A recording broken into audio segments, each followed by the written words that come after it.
we're going to draw a rectangle.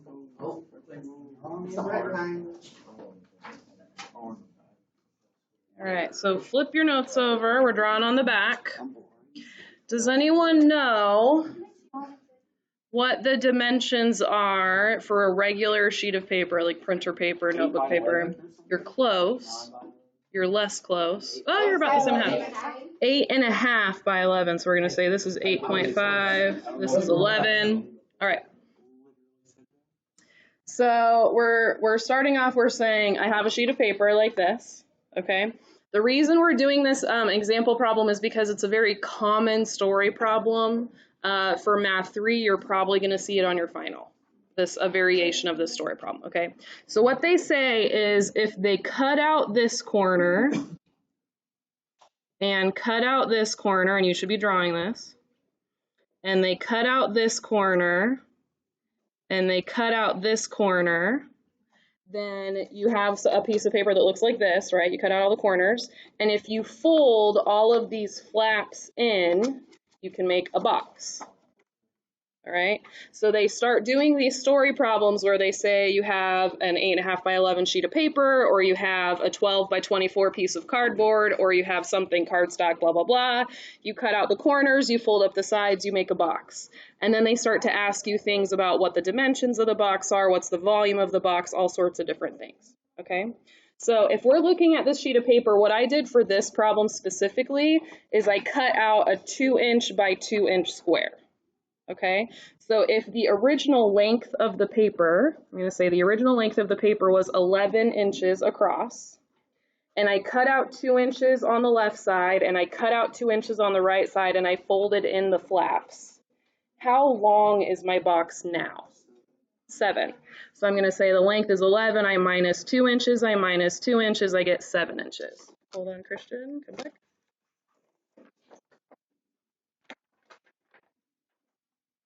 All right, so if the original width of my box was 8.5, and I cut off 2 inches on the left side, and I cut off 2 inches on the right side, and I fold it in, then what is the new width of my box? Not 6.5, 4.5, right? Cut off 2 inches, cut off 2 inches, 4.5. So we would say for the width, I'm going to start off with 8.5, I'm going to minus 2, and I'm going to get 4.5. Okay, and everyone should be writing that down on their paper.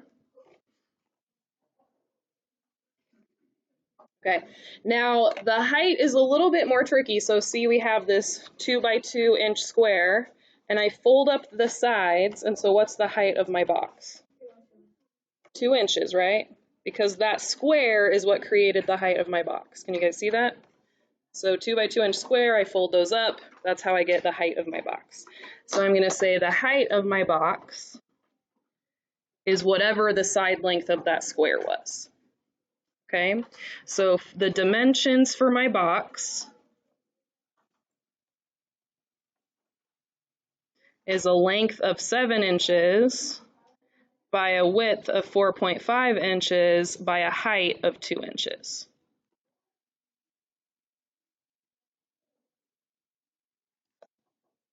Okay, so those are the dimensions of my box, length times width times height. How do we find the volume of something? The volume of a box, what's the formula for that?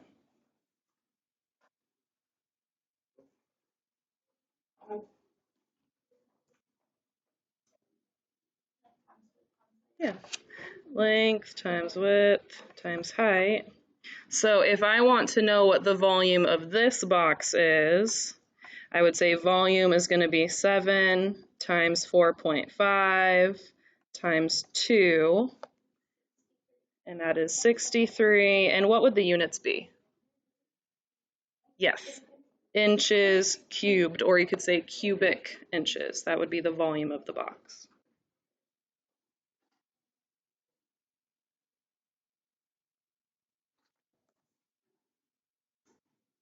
Okay, now they are not going to give you a problem like that because in their mind that problem is too simple because you just have to subtract 2 and then you got the answer. So what they do instead is they tell you that you have the dimensions of a box where you cut out a square but you don't know what the side lengths of the square are.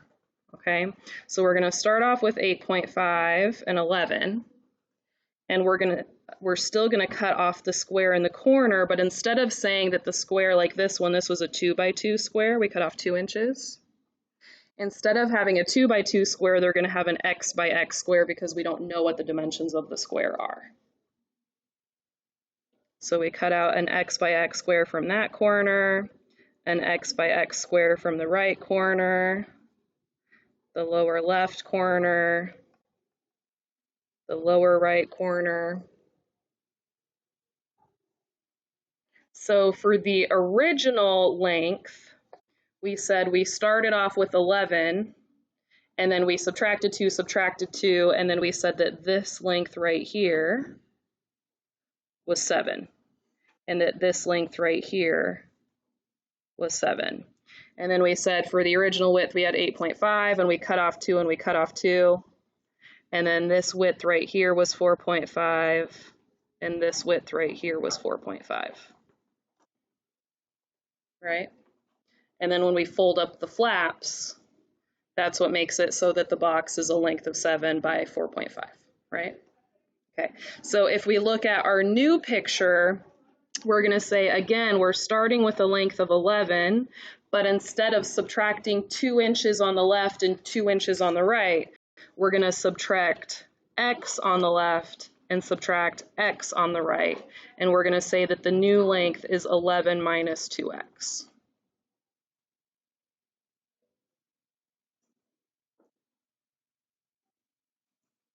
And then for the width, we had 8.5. We subtract x on the left, subtract x on the right, we get 8.5 minus 2x. And then at this point, since we're saying that these little corners, they're not 2 inches by 2 inches anymore, it's x inches by x inches, then when we fold it up, what's the height? X inches. Hold on. And so now we're going to say our height is x. So now with the volume, we're not going to get a specific number this time. For the volume, we're going to get an equation or an expression that we could use to plug in a number for x, and then we could find the volume as a result, okay? So we would say the volume in terms of x, that's what I mean by this, the volume in terms of x is going to be length times width times height. Length times width times height. You do not have to FOIL that out, you can leave it. So we're going to be okay with leaving parentheses in this. And that's because these problems are always calculator active. And so that means like our calculator can do the work for us. Yes. Yes. So they might say something like, okay, so let's go ahead and plug this in our calculator real quick. So in the Y1, I'm going to go ahead and type in 11 minus 2x, 8.5 minus 2x, and then just plain x. So I went ahead and I typed it in. I have all the, oh, sorry, that's terrible. I have all the parentheses and everything. Is that more visible? Okay, and then what I'm going to do for this, our window is going to need to be a little different than our normal window from -10 to 10 so we can see everything. So if you hit second graph, then you can actually look at the table, and the table can help you figure out what is logical for your window to be. So the x values are the size of the square that I'm cutting out. So an x value of 1 is saying I'm cutting out a 1-inch square. An x value of 2 says I'm cutting out a 2-inch square, and see that 2 and 63, that's what we saw before. So if you cut out a 2-inch square, get a box with a volume of 63. 3-inch square, 4-inch square, 5-inch square. So if you look at this, does it make sense that you can't get any bigger than a 5-inch square? If you think about how big your sheet of paper is, a 5-inch square would be weird, and you can tell because the result is a negative volume. Can you ever have a negative volume? No, that's a weird answer, right? So when you cut out bigger and bigger squares, then it starts to be like your box is going to get smaller and smaller because there's not as much material left over. So if we look at this, it makes sense when we see this that our x value should be like somewhere between 0 and 5. Negative x values for these problems don't make sense because you can't cut out a negative square. That's like weird. And so if we look over here, these are our y values. The biggest y value that I can see is 63. So when I go to my window, I'm going to go ahead and leave it at -10 and 10 just because maybe for this problem it should be between -5 and 5, but for the next problem, -10 to 10 is probably going to be okay, so I'm just going to leave it. But for these, I'm going to say I just need to choose a number that's bigger than 63, so maybe like 100. And then you could do -100 to a +100, or you could do like -50 to +100. It doesn't really matter. And then if you graph it, you can see the curve, okay? So if we wanted to cut out a 2-inch box, we could say second trace number 1. Remember, number 1 is the option that lets you plug in any number you want. So if I say I'm going to cut out a 2-inch square, then my volume is 63. If I want to cut out a 1.75-inch square, like 1 3/4, then my volume is 65.625. If I want to cut out like a 1.5-inch square, my volume is 66. So it's really easy now to say whatever size square you want to cut out and then what the actual volume would be. And so these are the typical types of problems they would ask you for. Does that make sense? Okay. Now, the nice thing about these volume problems is they are always set up like this. So it's always the overall length minus 2x, the overall width minus 2x, and then the height is just the x. They like always are set up exactly the same. Okay, so let's go ahead and flip the paper over, and now we're going to do one of those. I just wanted to show you guys so it makes more sense. All right, so go ahead and draw your rectangle. The dimensions of this one are 18 by 28. And then go ahead and draw that you're cutting out the corners and that your corners are x by x. And then I want you guys to see if you can come up with the expression for the length and the width. And the height. We could do length, width, and height.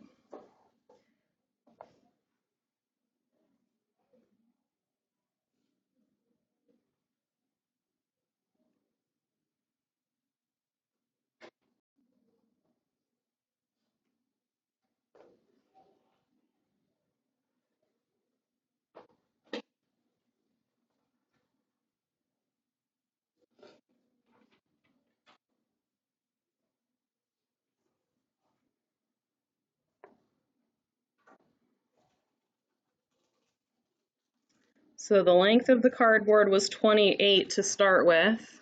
So what is the length when I cut out the corners? Minus 2x, perfect. The width was 18, so what is the width when we cut out the corners? And then what's the height? X. Okay, so our volume, written as an expression that's in terms of x, would be length times width times height. And for length, I'm going to write 28 minus 2x. For width, I'm going to write 18 minus 2x. And for height, I'm just going to write x.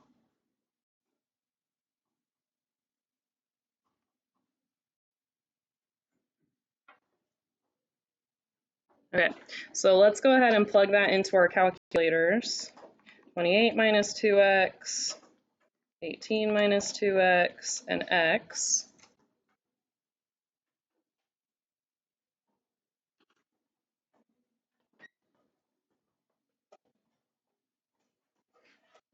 And we're going to do second graph because we want to see how big these numbers get. So if we think about the size of the squares that we can cut out, this time we can cut out a 5-inch square, we can cut out a 6-inch square, we can cut out a 7-inch square, we can cut out an 8-inch square. 9-inch square is where it starts to get weird, right? What happens if you cut out a 9-inch square? Yeah, zero volume, that's strange, right? And that makes sense because you have an 18 side, an 18-inch side. So if you cut out a 9-inch square from the left and a 9-inch square from the right, you're literally cutting out the entire box. Then you have nothing left to make that side from. So when we do our window, an x value from -10 to 10 is going to make sense. But if you look at the y values, they get much bigger this time. So what y value should we make sure that our window is going to have? Yeah, something bigger than 800, right? 800 is the biggest number I can see on the table, so I want to go a little bit bigger than that. So I'm going to go to 1,000. And then if you leave your y min as -50, what's going to happen is your x-axis is at the very bottom of the screen, which some people are okay with. I don't really like that. It makes me feel weird. So I'm going to go back to window, and then I like to make my window like -300 or 400 or something, just so it doesn't feel like it's at the very bottom of the screen. I do that because it makes, for me, if I ever have to find the x-intercept, it makes it easier to find. Okay, so we all have our window, okay? Everyone's changed their window? Okay. So now it's asking us questions like, what is the volume if a 3-inch square is cut out? What is the volume if an 8-inch square is cut out? What about a 10-inch square? So you have two options. You can look at the table and just see what happens when x is 3, see what happens when x is 8. But I like to plug it in using second trace, option number 1, because then I can plug in decimals as well as whole numbers, and I can do it quickly without scrolling up and down. So in my notes, I'm going to go ahead right next to these, and I'm going to write second trace number 1, just to remind myself that that's how I did this problem. And then I'm plugging in x equals 3. So if I cut out a 3-inch square, my volume is 792. So V of 3 is 792. And then for the next one, it says an 8-inch square, so now I'm going to plug in 8. So second trace number 1, x equals 8. So if I cut out an 8-inch square on either side, then my volume is 192.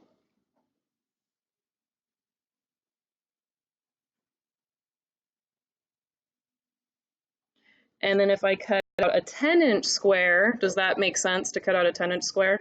No. And then the volume is -160, which is kind of proving to us that it doesn't make sense. Okay, so I'm going to say second trace number 1, x equals 10. So if I cut out a 10-inch square, my volume is -160. All right, now these are story problems, so they get story answers. Yes? So when I hit trace in general and type in a number of my x, I get the same thing as you do when you do the second trace 1. Is that okay? Yeah. All right. I didn't know that your calculator does that. I just learned something. Oh, that's bigger than the window. Yeah. Yeah, you can totally do that. I'm going to start doing that from now on. Did you guys catch that? If you just hit the trace button, it'll let you plug in numbers too. You don't have to do second trace number 1. Crazy. Thank you for teaching me something today, Haley. I appreciate it. All right, so these are story problems. That means that they need to have story answers. So I need to write my answer in a sentence. So I'm going to say, if 3-inch squares are cut out from the corners, yes, that's right, lots of words. If 3-inch squares are cut out, the volume of the box is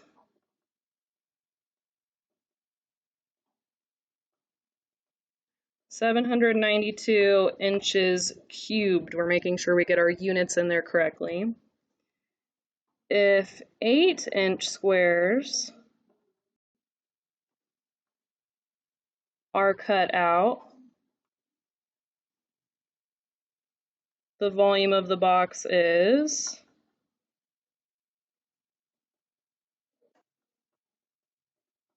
192 inches cubed.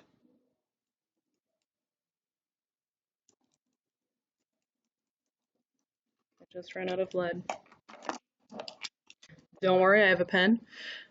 10-inch squares cannot be cut out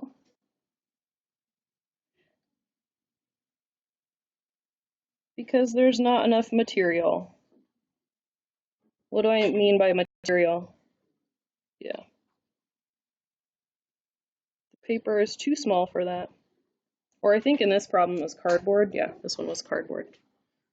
Okay.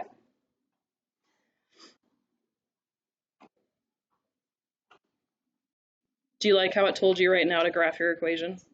Now graph it. It's funny because we already did it. Okay. For what size square is the volume the largest? Okay, so looking at your calculator, where do you think you're going to find the largest volume? Number 4. Yeah, so the maximum of the graph, that high point right there, that's where the biggest y value is going to be, and the biggest y value is the largest volume. Okay, so for this one off to the side, we're going to write second trace number 4, because number 4 is how we find the maximum. And so I'm going to go ahead and write down what my maximum point is going to be. So I'm going to do second trace, option number 4. So I've got my left bound, I've got my right bound. I'm hiding the answer from all the students who are trying to cheat off me. All right, waiting for you guys. Sucks to be you.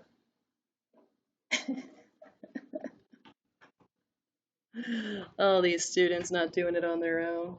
I taught you better. We're going to use 3 decimal places.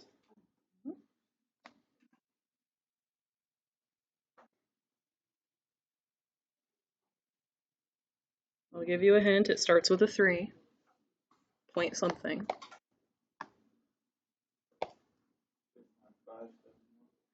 3.571, comma 808.746. Okay, so don't get that off the screen yet. I want your screen to still have that. I'm going to show you guys a little trick. So this right here, this X represents the size of the square that's being cut out.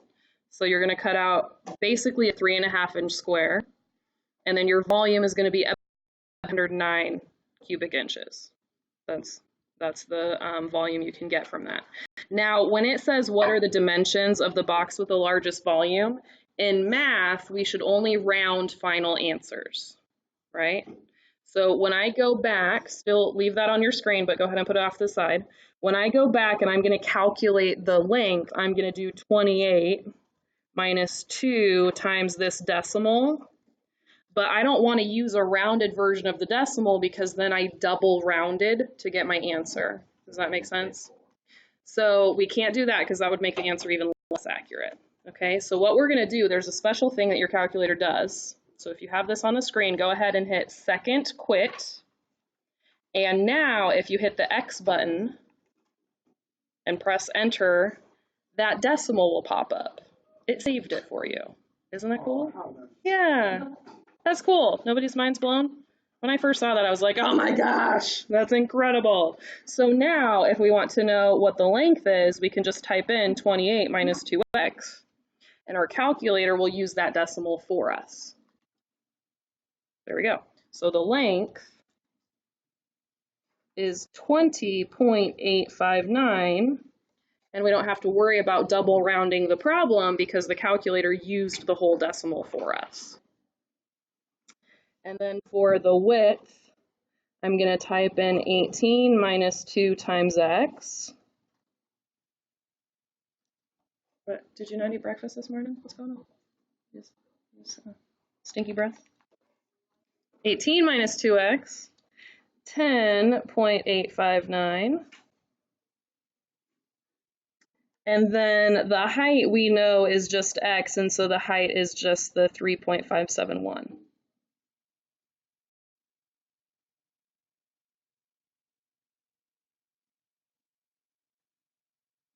Now, there are 3 questions here, so guess how many sentences we need? 3. Oh my gosh, my hand is cramping. My hand is just cramping thinking about it, you know what I'm saying? All right, so we will say 3.571 inch squares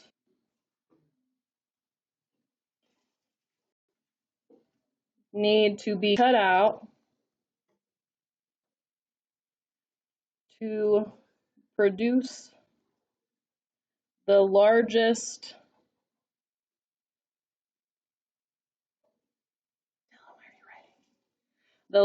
volume box. Okay, there's one sentence. What are the dimensions of the box? The dimensions of the box are 20.859 inches by 10.859 inches by 3.571 inches. What is the largest volume? The largest volume is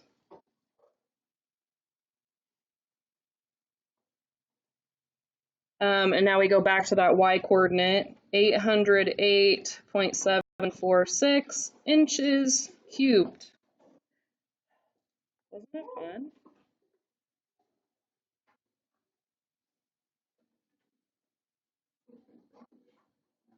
I know, your English teachers are going to be so supportive of the work we're doing here today. Oh man. That was beautiful, wasn't it? No, no. We're already abbreviating inches. Not enough abbreviation? You want some more abbreviation? Okay.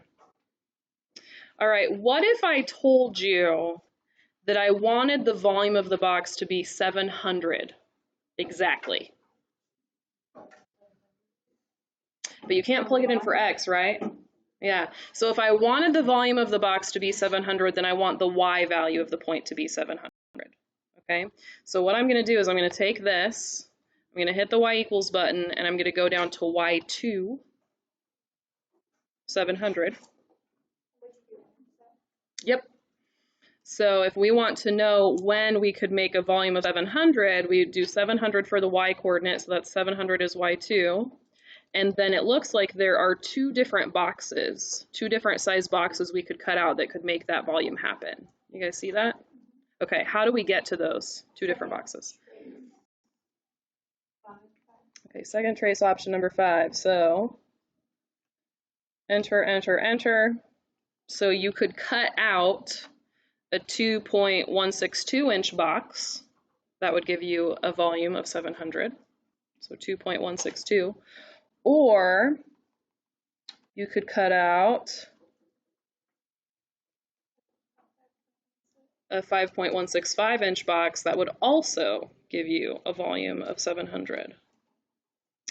What if I told you that I was environmentally friendly and I wanted a 700 inch cubed box, but I didn't want to throw away as much materials? I would use the smaller box because then I would waste less. Does that make sense? What if I told you that I was passive aggressive and I hate the environment and I want to waste as much as possible? Use the bigger box. Okay. All right, so we're going to go ahead and practice these, and then I'm going to show you another common type of problem, but I want to practice these box ones first. So it says we have a square piece of cardboard this time, so it's perfectly square.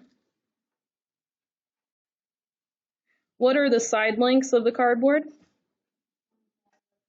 Okay, 24 by 24.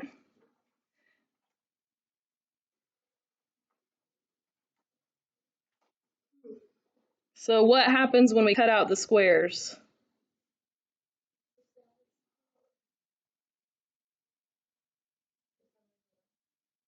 Yeah, it's still gonna make a square. What's the new length gonna be?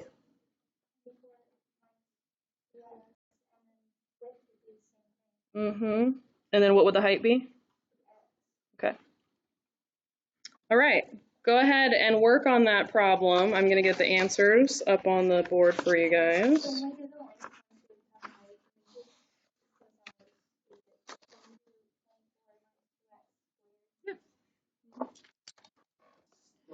All right, so y equals, we are plugging in negative 4.9x squared plus 27x plus 2.4. And just like with the other ones, we're going to hit second graph and we're going to look at the table so that the table can help us figure out what our window should be. So, what do you guys think?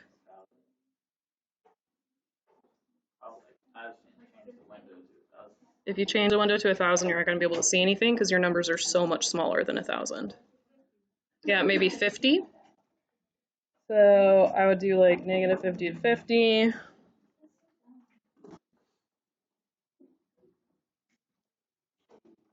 All right, so let's go ahead and draw the picture.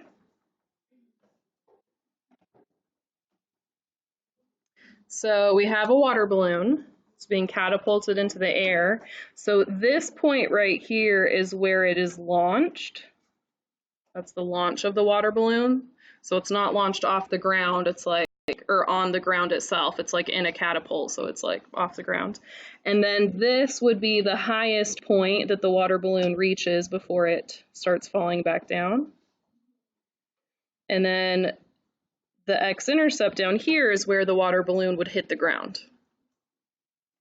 All right, and so that's what our graph looks like. So it says, what is the initial height of the water balloon? So if we think about, let's go back to this equation. In our calculator, the h of t is written as a y. And in our calculator, we don't have t's, we have x's. And so y represents the height of the water balloon. X represents the time, the number of seconds, okay? And the height is in meters, and the time is in seconds. So when it says, what is the initial height of the balloon, they are asking you for a y value. When it says, how high is the balloon, they are asking you for a y value. When it says, how long is the balloon in the air, they're asking you about a time, which means they are asking you for an x value. When it says, what is the maximum height of the balloon, what are they asking for? A y value. When it says, when will the balloon burst, what are they asking for? An x. They're asking for a time, which is an x value. When it says, when is the balloon 27 meters high, what are they asking for? The time. They're asking for an x. Okay, so based on the question, you'll know if you're trying to find an x coordinate or a y coordinate, okay? And the different points they could have us look for could be like the maximum of the graph, it could be the x-intercept of the graph, it could be the y-intercept of the graph, it could be a specific point when you plug in a certain x value, it could really be anything, okay? So when it says, what is the initial height of the balloon, what does the word initial mean? Starting. So how much time has passed if you're just starting? None. So we're going to say for initial height, we're going to use an x value of 0, which means that number 1 is actually kind of asking what's the y-intercept. All right? Yeah, so we're going to do second trace number 1, or actually we can just do trace, and then type in 0 for x, and we get 2.4.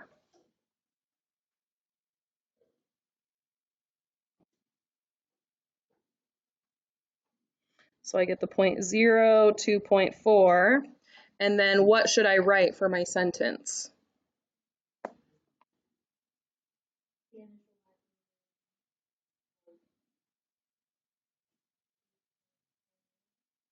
The initial height of the balloon was 2.4 meters.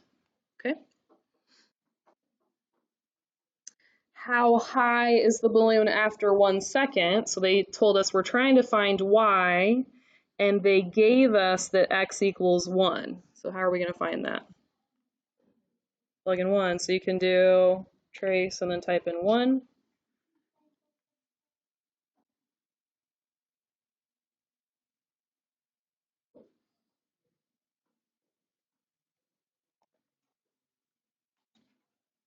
forgetting you can just hit. Okay, so hit the trace button, then plug in your X value. Okay, so we're going to say the balloon is 24.5 meters high after 1 second. Okay. How long is the balloon more than 30 meters high? So the 30 meters high is telling us that the Y value is 30. So if they give us a Y, we have to go into our Y equals screen, and we have to plug in 30 for Y2. So on my paper, I'm going to go ahead and write Y2 equals 30. Okay, and then when I graph it, what do I need to do? Second trace number 5, because I want to find the intersection.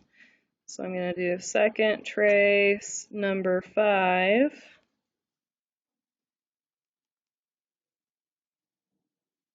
So my first intersection is 1.35584, comma 30. So when the water balloon is on its way up into the air, it first hits a height of 30 after 1.35584 seconds. And then I have to find the intersection again, because then it goes higher than 30 meters, and then it hits 30 meters again on its way back down. And that's at 4.1543641. So if I want to answer the question, how long was it higher than 30 meters? How do I answer that question? I subtract those times. So it started being 30 meters at 1 point something seconds. It finished being 30 meters at 4 point something seconds. So if I subtract those times, then I know how much time passed between that, when it started being that high and when it finished being that high. So I'm going to do 4.1543641 minus 1.35584. What do you guys get when you type that in?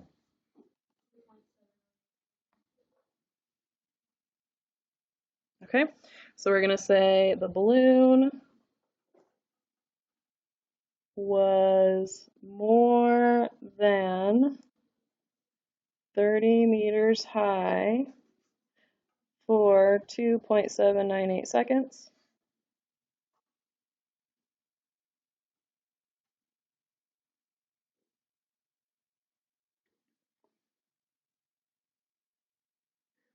What is the maximum height of the balloon?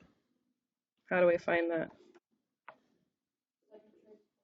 Second trace, number 4.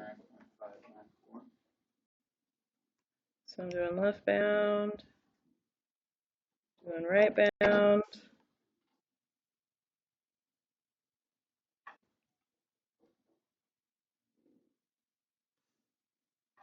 And we have an x coordinate and a y coordinate, right? So the x coordinate is 2.755. What kind of question would they have to ask for the x coordinate to be the answer?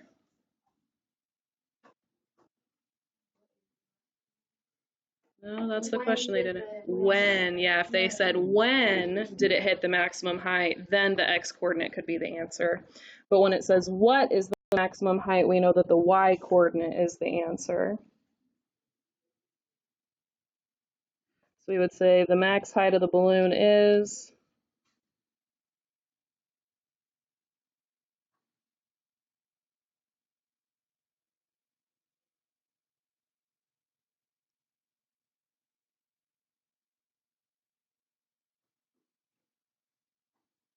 okay. When will the balloon burst as it hits the ground? What are they asking for? The time. And what point on the graph is that? The lowest down here? So they're asking for the x-intercept, right? So the x-axis we would think about as the ground. So we're looking for the x-intercept. We're not looking for the x-intercept over here, because that's like when they took the water balloon off the ground and they put it into the catapult. We don't want that. We want after it was catapulted and it went up in the air and it smashed on the ground over here. So we're going to do second trace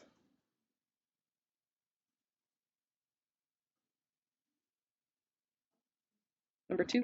That's how we find x-intercepts, right?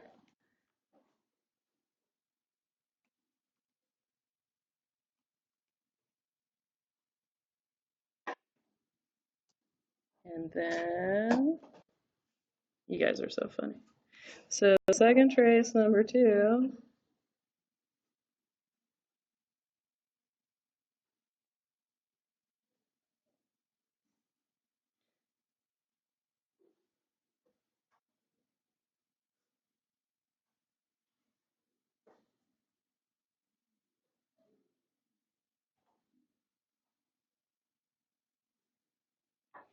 All right, and then we have to answer the question. That's right, I'm not giving you the answer at all. You have to find it, I'm not telling you. When is the balloon 27 meters high? So the 27 meters they gave us is what? It's a y value of 27. So if they give us a y value of 27, what do we do?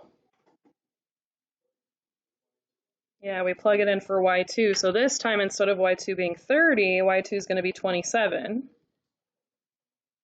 And we're going to have 2 different answers, right? Because it's going to hit 27 on its way up into the air, and then it's going to hit 27 on its way back down. So we're going to have 2 different answers. How do we find those 2 answers?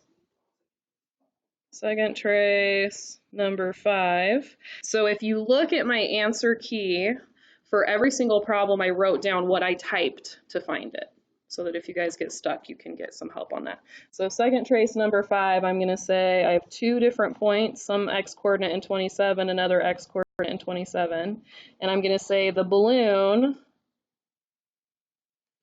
is 27 meters high at something seconds and something seconds. 2 different answers for that one, when it goes up in the air, when it comes back down.